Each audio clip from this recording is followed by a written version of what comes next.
Ha? Yang ais tadi Zenat. Yang panas dia buat latih je bang. Dapat pandang. Apa bang? Pelan-pelan je bang. Abang jangan teguk bang. Jangan teguk nanti tak kat kepala bang.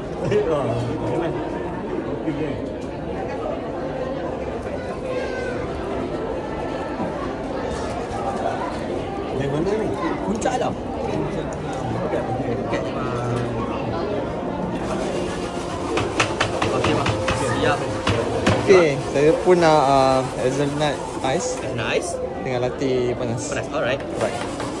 Nice.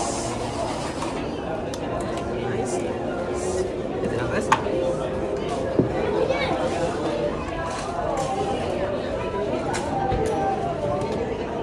Jauh datang ni pada Puncak Alam.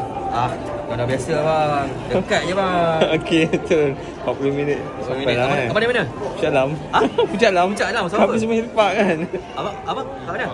Di 110. 110, nombor 110, nombor 17. Oh, Hipah. Dekat Abang Li lah. Kat rumah. Korang dekat Puncak Alam yang dalam. Kat mana? Fasa Fasa 3, Alam Suria. Fasa 3 sebelah Fasa Alam 3. Suria. Baik, baik. Korang kalau hari biasa kita orang ada buka van berjalan. Abang pergi datang lah. Boleh? Boleh lah. Fasa 3 Fasa 3. Promote sikit. Abang ambil je bang kad abang.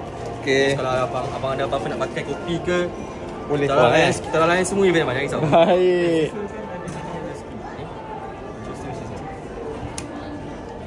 Juri ke, kendara ke, event ke apa, kau on je bang. Cantik. Itu dia trademark dia. Yeah.